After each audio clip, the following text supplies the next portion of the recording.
In this video, I'll show you the best time to sell your KDP business for maximum valuation.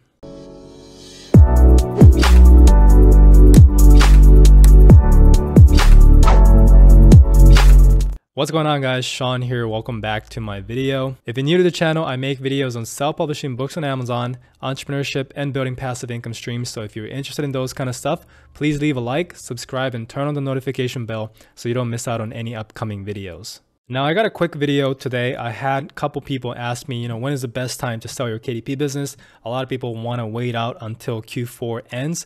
So since I recently sold my KDP business, I feel like I have a good understanding of how everything works in terms of timing, how to get the best valuation, those kind of stuff. So that is what I want to go over in this video. Hopefully it'll help you sell your business if you're considering that at the highest price possible. So the first thing you have to understand is that when it comes to selling your business will be valued based on your 12 months average profit. So logically, the best time to sell is right after Q4. So you have the highest 12-month average because a lot of people's sales is the highest between October, November, and December. However, literally everyone will be doing the same thing. So Empire Flippers, which is a site that you'll be selling your business on, will be flooded in Q1. A lot of people will be listing their accounts, so the buyers will have a lot of options to choose from. This means it'll be harder to charge a premium, as well as it'll take much longer for your business to sell. Now, this is something that a lot of people don't understand, is that even if you get a certain valuation, say if you get a 200,000 valuation on your business, right?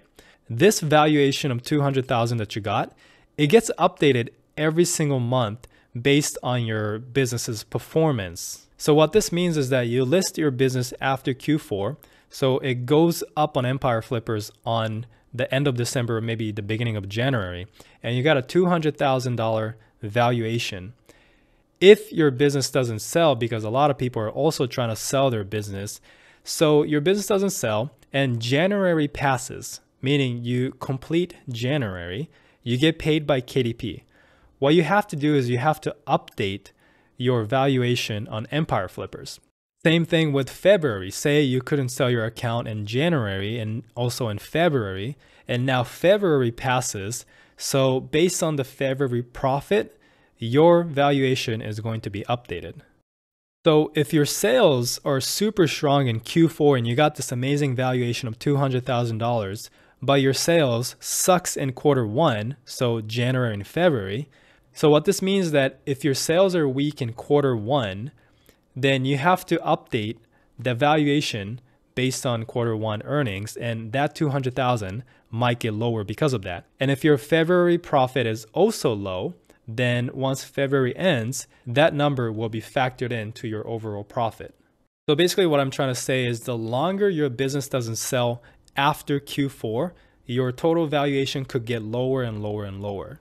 So if your sales are super strong in Q4, but it sucks in Q1, this means you want to sell right after December ends before the January royalty hits. And since it takes an average of 1 to 2 months to get your business valued, listed, and sold on Empire Flippers, this means you need to list your business right now to get the sweet spot of timing. So hopefully this is making sense, because when this video goes out, it's probably going to be November already. And it takes a month or two to get everything done on Empire Flippers and to sell your business. So you want to preferably have your business listed on Empire in December already, so that when your December numbers come in, your valuation gets updated based on that.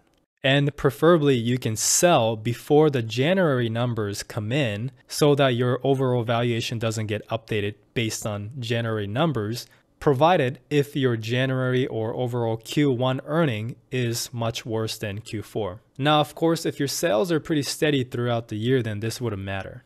So that is why I recommend you that if you're planning to sell after Q4, then I recommend you to just get started with the whole listing process. Even if you list your business on Empire Flippers, you can actually back out anytime. Until you accept an offer, Empire allows you to change your mind and decide not to sell anytime. You don't have to pay any penalties, you don't have to pay any fees, And this is why I recommend people who are considering selling to at least start the listing process. Because if you get a good offer, you can decide to sell. And if you don't get a good offer, then you can literally take it off the listing and just keep building your publishing business. So if you want to just get a good idea of how much you can possibly sell your KDP business for, I'll leave a link below to the free valuation tool provided by Empire Flippers.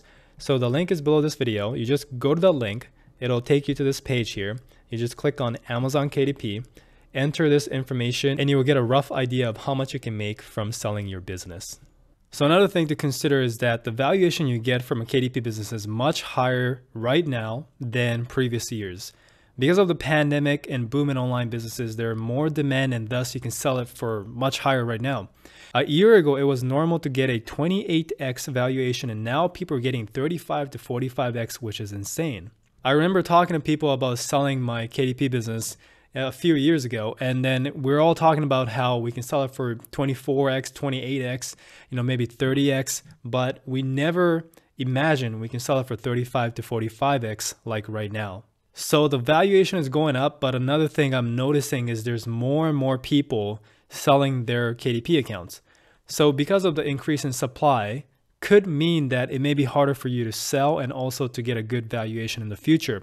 This is just my speculation, so I can't say for sure, but there's always a supply and demand question there, right? If there's more people selling, then obviously you have to compete with all those other accounts, and hopefully the buyer picks your account. So it'll be harder to sell in terms of how long it'll take, as well as the valuation, because the buyer has so many options that they can buy from that they have more negotiating power, and they might offer you a much lower valuation than what you want. Now, when it comes to selling your KDP account, you do have to sign a no compete agreement, but that only applies to the niche that you publish in. So yes, you cannot sell your account and go back and publish in the same exact niche, but that doesn't mean that you cannot publish again ever. All you have to do is you can create another KDP account and just publish in a different niche. And you can possibly do this every single year. So basically, some people, they do this every single year where they sell an account, create a new one, build it up in a year, and then they sell it again, and then they create another account again, and they just repeat this process every single year. So it's a possibility. I don't know if I'm going to do that, but it's definitely something that I see people doing. So once again, my suggestion is if you're thinking of selling, just go through the vetting process right now to see what kind of valuation you get, and get your business at least listed on Empire Flippers, because you can back out anytime. You can keep building your business while it's listed on Empire Flippers. And as you keep building your KDP business, and if your profit goes up, then your valuation will get updated according to that. So just because, as an example, you get a $200,000 valuation and it's listed on Empire Flippers, doesn't mean you have to sell at $200,000. If you keep building your business, you keep making more and more profit every single month, that's going to get factored into your overall valuation, and your $200,000 could be $300,000, $400,000, depending on how much you increase your profit. So that is kind of how everything works. Hopefully that clarified some questions for you. And again, if you want to see how much you can possibly sell your KDP account for, I'll link to the free valuation tool below this video, so go and check that out. And if you're new to KDP and you want to learn how to grow a profitable KDP business, I do have a course. You can go and check it out. The link is below this video. I talk about all the strategies that I personally use to go from $0 to $35,000 a month revenue in KDP. I explain everything step by step in as much detail as possible, so it is both for beginners and also for advanced publishers. The course goes over team building, automation, building systems, branding. These are the things that really brings the value up when it comes to selling your business, and everything is taught in the course. All right, guys, that's it for the video. If you have any questions, let me know in the comments. Leave a like if you enjoyed these kind of videos, subscribe if you haven't, and I'll see you guys on the next one.